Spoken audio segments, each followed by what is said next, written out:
In February 2026, construction workers digging beneath one of the most visited buildings on Earth found something nobody expected. 7 tunnels, hidden for 1,600 years, sealed so completely that nobody knew they were there. And they are not empty. This is the story of what lies beneath Hagia Sophia. And nobody told you this story until now. Most people know Hagia Sophia as a beautiful building in Istanbul, a famous dome, a tourist destination, something you see in photographs. But that is not what Hagia Sophia actually is. Hagia Sophia is the only building on Earth that has been the most important church in the world and the most important mosque in the world. At the same time, in the same walls, with the same stones, it has survived the fall of the Roman Empire, the fall of the Byzantine Empire, 2 conquests, multiple earthquakes, fires, wars, and 1,500 years of people trying to understand what it actually is. It is still standing, and it is still hiding things. Let me take you back to the year 532 AD. The Byzantine Emperor Justinian I had just survived a riot that killed 30,000 people. Half of Constantinople is on fire. His advisors want him to flee. He refuses instead. He makes a decision that will change the world. He is going to build something that has never existed before. Something so magnificent that everyone who sees it will understand that God himself lives here. He gives his architects a simple instruction: build me the greatest building the world has ever seen. They have 5 years, 10,000 workers, and materials taken from every corner of the known world. Columns from the Temple of Artemis in Ephesus, one of the 7 wonders. Stones from Egypt, marble from Greece, gold from the furthest reaches of the empire. Now think about what 10,000 workers means in 532 AD. There was no machinery, no cranes, no steel cables. Every single stone was moved by human hands and animal strength. Every column was transported across the Mediterranean by ship. Every piece of marble was cut by hand and carried up scaffolding made of wood. 10,000 people, working every single day, for 5 years, to build one building. That is not construction. That is obsession. Justinian was not building a church. He was building a statement, a message to every civilization on a physical argument that his empire, his God, was greater than anything that had ever existed. And when it is finished, Justinian walks inside. For the first time, he stops. He looks up at the dome floating above him, and he says something that has been written down and remembered for 1,500 years. "Solomon, I have surpassed you." He is talking to King Solomon, the man who built the temple in Jerusalem, the most sacred building in Jewish history. Justinian is saying, his building is better, more holy, more powerful, more connected to God. Now, here is what you need to understand about that dome. In 537 AD, nobody in the world had ever built anything like it. Not the Romans, not the Greeks, not the Persians. Engineers today say the same thing. We are not completely sure how they did it. The dome is 31 meters wide. It rises 55 meters above the ground. That is taller than a 15-story building, and it sits on 4 massive pillars, with almost no visible support between the dome and the walls. When you stand inside and look up, the dome appears to hover, not to rest on anything, just to float. Ancient visitors said the dome was held up by a chain of gold hanging from heaven. They were not being poetic. They could not explain it. The dome has 40 windows round its base. When sunlight comes through those windows, the dome appears to glow from inside, as if the building itself is the source of the light. Byzantine writers said standing inside felt like standing inside the sun. This was designed on purpose, to make people feel they were not in a building at all, but in the presence of something divine. And it worked. For 900 years, Hagia Sophia was the center of the Christian world. Every emperor was crowned here, and here is what almost nobody talks about. Every sacred object the Byzantine Empire possessed was kept here. You are not going to believe what was inside this building: the fragment of the true cross, the actual wood from the cross where Jesus was crucified. People believed this wood had absorbed something divine. The holy lance, the spear used by the Roman soldier to pierce Christ. For centuries, emperors who held this spear believed they held power. The crown of thorns, placed on Christ's head at the moment of his greatest suffering, considered by millions to be the most intimate object. The robe of the Virgin Mary, bones of the apostles, these were not decorations. These objects had little power. They could heal, protect. Now imagine you are a priest inside Hagia Sophia. The year is 1204. You can hear the crusaders breaking through the city walls outside. You have hours, maybe less, and in your hands, the most sacred objects in the Christian world.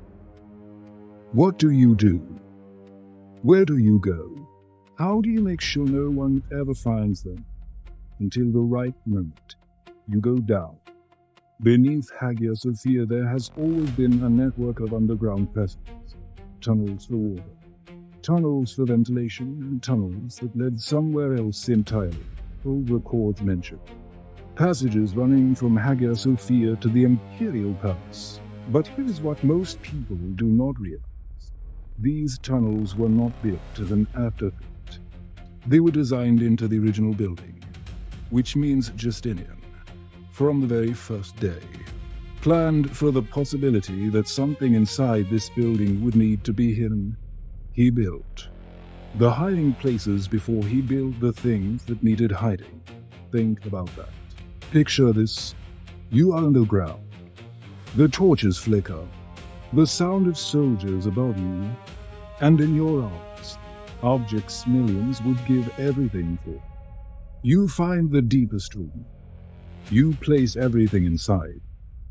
You seal the door. You cover it with soil. And you walk away, knowing that what you have left behind may never be found. That was 800 years ago, and in February 2026, workers removed more than 1,000 tons of earth from beneath the building and found 7 tunnels, 1,600 years old, burial chambers, sealed tombs. And ground scanning technology confirms something else. Additional rooms, sealed, not yet open. Someone asked for permission to go in. The answer was no. No explanation given. Stay with me, because part 2 is where this story goes somewhere nobody expected. Subscribe right now, because what comes next involves a crown of thorns that may not be where everyone thinks it is. Crusade that attacked the wrong city on purpose, and a permission that has been refused for reasons nobody will explain. Here is something that most people do not know. After the Crusaders broke into Constantinople in 1204, the sacred relics of Hagia Sophia officially disappeared. No record of where they went. No account of who took them. No trail to follow. But here is the strange part. 50 years later, a crown of thorns appeared in Paris. A Byzantine emperor who had run out of money sold it to the King of France, Louis IX, in 1238. Louis was so overwhelmed that he walked barefoot through the streets of Paris to receive it. He built an entire chapel, the Sainte-Chapelle, specifically to house it. That crown is in Paris. Today, in Notre Dame Cathedral, or at least everyone believes it is. And here is the question that I cannot stop thinking about. If the priests of Hagia Sophia had time to hide the relics in the tunnels before the Crusaders arrived, which crown made it to Paris? The real one, or the one the priests left behind as a decoy, a copy? Something to satisfy the invaders while the real object went underground. We do not know, and we cannot know, until someone opens those sealed rooms. Now let me tell you something about the Fourth Crusade that changes how you see this entire story.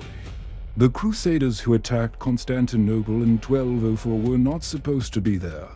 They had been sent to the Holy Land to fight in Jerusalem. That was their mission, their oath. And instead, they attacked Constantinople, a Christian city, protected by the same God they were supposedly fighting for. Why? Venice directed them to Constantinople to repay the debt through conquest. But some historians believe something else. They believe someone knew exactly what was kept inside Hagia Sophia, deliberately redirected the entire crusade to get inside the building. Not to conquer a city, to find something specific. And when they got inside, the relics were gone. Already hidden, already underground. Already sealed in rooms that nobody has opened since. Think about what that means. If that theory is correct, the Fourth Crusade was not a military campaign. It was a treasure hunt. Now, here is what the scans found in February 2026, and why the details matter. The 7 tunnels run beneath the entire foundation. Some connect to passages that extend beyond the walls toward them. See, the burial chambers contain sealed tubes. The scans can detect the chambers, but not what is inside them. They are not natural cavities. They were built, deliberately constructed. With walls and what appear to be internal divisions, the rooms are 4 meters below the current. Floor, dry, sealed for centuries. Whatever is inside has been preserved in near-perfect conditions. And here's the detail that nobody wants to discuss. The largest room is positioned directly beneath where the altar once stood. That is not a coincidence. That is a deliberate choice. Hidden in plain sight, under the floor, under the prayers, for the Byzantine Christians, the prophecy is clear. One day a Christian emperor will return and find what had been hidden. For the Ottoman scholars who entered in 1453, they believed Byzantine imperial gold was waiting, treasures hidden before the final fall. And from modern researchers, the third possibility is the most unsettling. Documents, ancient manuscripts, texts from the earliest centuries, records that differ from official doctrine. Most were destroyed, but some survived, sealed beneath the most important building in the world. The technology to examine them exists, the permission does not. Since Hagia Sophia was reconverted to a mosque in 2020, access for archaeologists has become increasingly restricted. A door that someone has decided should stay closed for now, and somewhere beneath the famous dome, something is still waiting. Tell me in the comments, what do you think is hidden beneath Hagia Sophia? Byzantine treasure, lost relics, ancient documents, or something else? Subscribe if you want to keep going deeper. Every week we open a file that history left closed. See you in the deep.